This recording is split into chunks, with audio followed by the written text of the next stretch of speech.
नमस्कार। आपका अखबार के YouTube चैनल पर आपका स्वागत है। मैं हूं प्रदीप सिंह।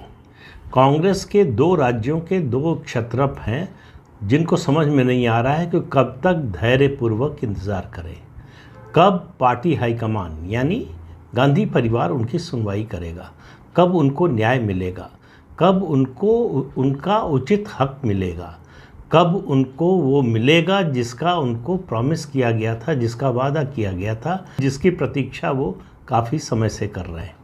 इन दोनों के सामने दो रास्ते हैं। एक रास्ता है हेमंत बिस्वा शर्मा का, दूसरा रास्ता है गुलाम नबी आज़ाद का। वैसे इस रास्ते पर पहले और कई लोग चल चुके हैं। गुलाम नबी आज़ाद वाले रास्ते पर ममता बनर्जी उसका उदाहरण है, जगन मोहन रेड्डी हैं, शरद पवार हैं, ऐसे तमाम नेता हैं जो इस रास्ते पर चल चुके हैं। और हेमंत बिस्वा शर्मा के रास्ते पर चलने वाले भी कई नेता हैं। ज्योतिरादित्य सिंधिया हैं, जितेंद्र प्रसाद हैं, उसके अलावा आरपीएन सिंह हैं और तमाम नेता हैं। तो अब उनके सामने भी अब समस्या हो गई है कि किस विकल्प को चुनें और कितना इंतज़ार करें। दरअसल वो तय नहीं कर पा रहे हैं कि हमारे धैर्य की सीमा कहाँ तक होनी चाहिए, क्या और इंतज़ार करना चाहिए। ये समस्या और ज़्यादा उलझ गई है इसलिए क्योंकि गांधी परिवार में आपस में ही मतभेद हैं। गांधी परिवार अपने फैसले को लागू करवाने की वो क्षमता नहीं रखता जो पहले रखता था। एक बात, सोनिया गांधी की बात एक समय जो है वो अंतिम वाक्य हुआ करती थी, अब नहीं होता है। सोनिया गांधी का कहा हुआ माना जाएगा, इसकी कोई गारंटी नहीं है। पार्टी के जो राष्ट्रीय अध्यक्ष हैं मल्लिकार्जुन खड़गे, वो तो चातक के पक्षी की तरह उनकी निगाहें जो है गांधी परिवार की ओर ही लगी रहती हैं कि वहाँ से निर्देश आए तो आगे बढ़ें। अब ये दो नेता जो हैं उनकी बात करता हूँ एक एक करके। एक हैं राजस्थान के पूर्व उप मुख्यमंत्री सचिन पायलट। सचिन पायलट युवा नेता हैं। 2014 से 2020 तक प्रदेश अध्यक्ष रहे और 2018 में जब सरकार बनी तो डिप्टी सीएम भी बने और उसके बाद उन्होंने पार्टी से बगावत की। उस समय जब चुनाव का नतीजा आया तब ये उनको उम्मीद थी और उनसे वादा किया गया था कि उन्हें मुख्यमंत्री बनाया जाएगा, लेकिन अचानक दिल्ली से जो है अशोक गहलोत को भेज दिया गया और उनको मुख्यमंत्री बना दिया गया। उस समय वादा किया गया कि लोकसभा चुनाव के बाद जो है सचिन पायलट को मुख्यमंत्री का पद मिल जाएगा। तब से ये सिलसिला लगातार चल रहा है। अशोक गहलोत कोई मौका नहीं छोड़ते सचिन पायलट को अपमानित करने का, निकम्मा, आलसी और पता नहीं क्या क्या कहते रहते हैं। सचिन पायलट इस उम्मीद में थे कि गांधी परिवार उनकी सुनवाई करेगा, बार बार वहां जाते थे।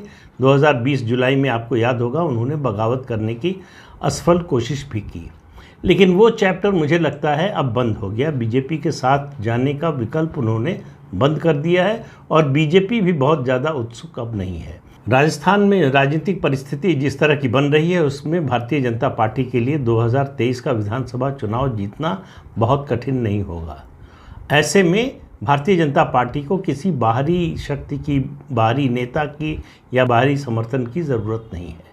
तो इसलिए दोनों तरफ से माहौल ठंडा है। न बीजेपी सचिन पायलट को लेने में उतनी इंटरेस्टेड है और न सचिन पायलट उधर जाने में। तो अब उनके सामने रास्ता क्या बचता है? दो ही रास्ते हैं। या तो इंतज़ार करते रहें कि कब जो है गांधी परिवार कृपा होगी, कब उनकी सुनवाई होगी और अशोक गहलोत के खिलाफ कोई एक्शन होगा, उसकी कोई उम्मीद नज़र नहीं आती। सचिन पायलट ने घोषणा की है, वो आज से जो है अनशन पर बैठ गए हैं। एक दिन का अनशन है उनका और उनकी मांग है कि अशोक गहलोत ने जो आरोप लगाए थे 2018 के चुनाव के दौरान, उससे पहले वसुंधरा राजे की सरकार पर भ्रष्टाचार के जितने आरोप लगाए थे उनकी जांच अभी तक क्यों नहीं हुई, वो जांच क्यों नहीं करा रहे हैं? क्या दोनों में कोई मिलीभगत है? क्या दोनों अंदर से मिले हुए हैं? ये सवाल सचिन पायलट का है। वो सीधे सीधे आरोप लगा रहे हैं कि अशोक गहलोत और वसुंधरा राजे सिंधिया आपस में मिले हुए हैं। तो वो अशोक गहलोत को कटघरे में खड़ा करने की कोशिश कर रहे हैं, लेकिन सवाल ये है कि देख कौन रहा है और सुन कौन रहा है। जैसे ही उन्होंने ये सवाल उठाया और अनशन की घोषणा की, जयराम रमेश ने अशोक गहलोत की तारीफ़ के पुल बांध दिए कि सरकार बहुत अच्छा काम कर रही है, बहुत अच्छे नेता हैं। उधर से बयान दिलवाया गया छत्तीसगढ़ के मुख्यमंत्री भूपेश बघेल से कि अशोक गहलोत बड़े बड़े जो है समझदार अनुभवी नेता हैं, इससे भी निपट लेंगे बहुत कायदे से। तो सचिन पायलट के लिए उम्मीद कहीं से उम्मीद की किरण कोई दिखाई नहीं दे रही है। एक समय यह था कि राहुल गांधी की जब भारत जोड़ो यात्रा राजस्थान पहुंचेगी तब इस समस्या को हल कर दिया जाएगा। उसके बाद हुआ कि नहीं, भारत जोड़ो यात्रा के बाद कर दिया जाएगा। अब जैसे जैसे चुनाव का समय, विधानसभा चुनाव का समय नज़दीक आ रहा है, वैसे वैसे सचिन पायलट की अधीरता बढ़ती जा रही है। उनको लग रहा है कि अशोक गहलोत ने जब पर्यवेक्षक आए थे उस समय बगावत की, लेकिन बगावत के बावजूद उनको छोड़िए, उनके किसी साथी के खिलाफ भी कोई अनुशासन की कार्रवाई नहीं हुई। तो इसका मतलब गांधी परिवार में ये साहस नहीं है कि वो अशोक गहलोत के खिलाफ कोई एक्शन ले सके। ऐसे में अब सचिन पायलट के सामने विकल्प क्या है? उनके सामने विकल्प वही दो जो मैं बता रहा हूँ। या तो अनंत काल तक इंतज़ार करते रहें और अपना राजनीतिक भविष्य जो है वो अंधकार में ढकेल दें, एक बार फिर से जो है 2023 के बाद अगले 5 साल संघर्ष करें और उसके बाद अपनी किस्मत आजमाएं और कांग्रेस में बने रहें। दूसरा है उनके सामने विकल्प कि वो अलग निकलें और पार्टी बनाएं और अपनी शक्ति आजमाएं। हनुमान बेनीवाल जो अलग पार्टी बना चुके हैं, उनका प्रस्ताव है सचिन पायलट के सामने कि आप निकल कर आइए, हम आपके साथ गठबंधन करेंगे, मिलकर चुनाव लड़ेंगे।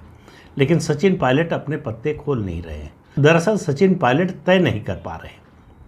सचिन पायलट उम्मीद का दामन छोड़ नहीं पा रहे हैं और आगे का रास्ता कोई दिख नहीं रहा है। तो उनके लिए अशोक गहलोत का कुछ बिगाड़ना, उनको सत्ता से हटाना तो बहुत दूर की बात है।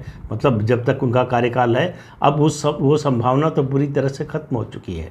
बीच में मल्लिकार्जुन खड़गे जब पार्टी के राष्ट्रीय अध्यक्ष बने तो उन्होंने आश्वासन दिया था, एक आश्वासन नहीं कई आश्वासन दिए, वो उनको फिर से प्रदेश अध्यक्ष बनाना चाहते थे। सचिन पायलट इसके लिए भी तैयार थे, लेकिन मल्लिकार्जुन खड़गे की न तो अशोक गहलोत के सामने हिम्मत हो रही है और न गांधी परिवार के सामने कि वो ऐसा फैसला ले सके। याद कीजिए, जो 2 पर्यवेक्षक जयपुर गए थे विधायक दल की बैठक लेने के लिए, उनमें से एक मल्लिकार्जुन खड़गे थे, दूसरे अजय माकन थे जिन्होंने इस्तीफ़ा दे दिया। उसके बाद जब वो बगावत हुई और उसके खिलाफ कोई एक्शन नहीं हुआ तो उन्होंने इस्तीफ़ा दे दिया, लेकिन उसका भी कोई असर हुआ नहीं, कोई सुनवाई हुई नहीं। तो सचिन पायलट दोराहे पर खड़े हैं, उनको समझ में नहीं आ रहा है कौन सा रास्ता अपनाएं, और जितनी देर हो रही है उतना उनके लिए विकल्प का चुनाव करना मुश्किल होता जा रहा है। अगर उनको अलग पार्टी बनानी है तो उसके लिए समय लगभग नहीं बचा है। तो इस अनशन के जरिए ऐसा लगता है कि वो एक तरह से चेतावनी दे रहे हैं पार्टी हाईकमान को कि अब भी सुन लीजिए, नहीं तो मैं अपना अलग रास्ता अख्तियार कर लूँगा। और दूसरे नेता हैं कर्नाटक के DK शिव कुमार। वोकालिगा समुदाय से आते हैं, बहुत संसाधन वाले नेता हैं, गांधी परिवार के करीबी हैं। इसके बावजूद उनको मालूम है कि राहुल गांधी सिद्धारमैया को मुख्यमंत्री बनाना चाहते हैं।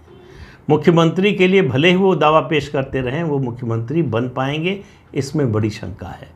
तो DK शिव कुमार के सामने भी विकल्प बहुत ज़्यादा नहीं है, उसी स्थिति में है। हालांकि वो सचिन पायलट से बेहतर स्थिति में हैं, वो पार्टी में अभी पद पर हैं, प्रदेश अध्यक्ष हैं पार्टी के, और चुनाव तक उनकी हैसियत बनी रहेगी।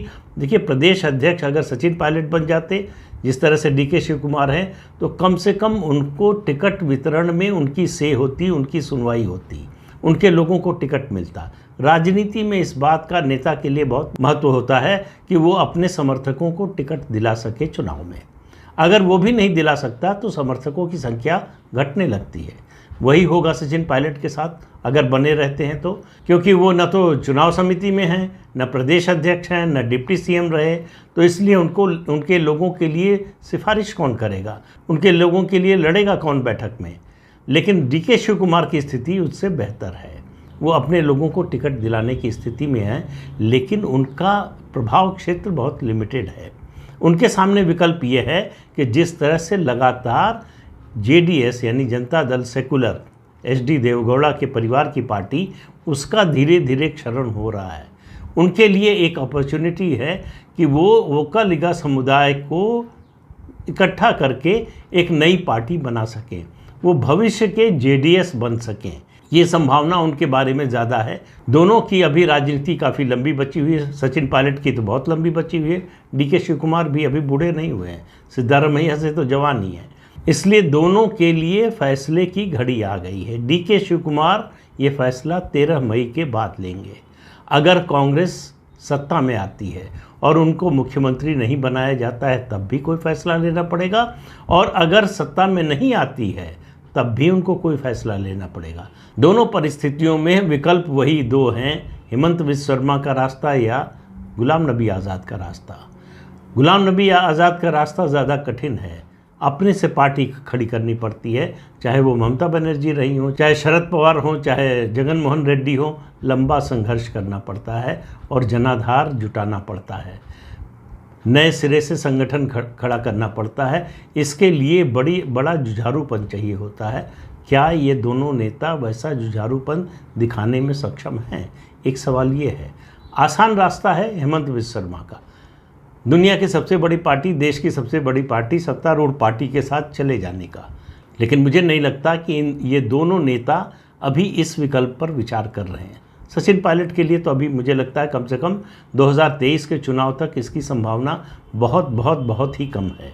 और डीके शिव कुमार के लिए अभी समय है, क्योंकि 2023 का ये चुनाव अभी 10 मई को ख़त्म हो जाएगा, 13 मई को नतीजे आ जाएंगे। उसके बाद 5 साल हैं उनके लिए तय करने के लिए कि वो अपना राजनीतिक सफ़र किस दिशा से शुरू करें। कांग्रेस में बने रहें, सिद्धारमैया के रिटायर होने का इंतज़ार करें, या फिर देवेगौड़ा की पार्टी के ख़त्म होने का इंतज़ार करें, या फिर भारतीय जनता पार्टी के साथ चले जाएं। ये सब विकल्प उनके सामने खुले हुए हैं। डीके शिव कुमार की तरह सचिन पायलट के खिलाफ कोई भ्रष्टाचार का आरोप नहीं है, कोई जांच नहीं हो रही है, लेकिन डीके शिव कुमार के साथ ये भी है। उनके सामने एक प्रलोभन ये भी है कि अगर भारतीय जनता पार्टी के साथ चले जाएं तो शायद उनके खिलाफ जो जांच हो रही है अलग अलग एजेंसियों की, उसमें कुछ रुकावट आ जाए या बंद हो जाए, कुछ भी हो सकता है। राजनीति में कुछ भी असंभव नहीं होता, कोई स्थायी दोस्त और कोई स्थायी दुश्मन नहीं होता। इसलिए ये मानकर नहीं चल सकते कि फलां उनके साथ नहीं जा सकता या वो उनके साथ नहीं आ सकता। राजनीति को इसीलिए संभावनाओं का खेल कहते हैं। तो एक व्यक्ति के लिए जो संभावना होती है, दूसरे के लिए आशंका भी होती है। इसलिए सचिन पायलट और डीके शिव कुमार, इनकी राजनीति क्या मोड़ लेगी, इसके लिए कुछ महीने इंतज़ार करना पड़ेगा। तो इस अंक में इतना ही। अगले अंक में फिर मिलेंगे किसी नए मुद्दे के साथ। तब तक के लिए अनुमति दीजिए। आपसे अनुरोध है कि चैनल देखिए, शेयर कीजिए, लाइक कीजिए और सब्सक्राइब ज़रूर कीजिए। नमस्कार।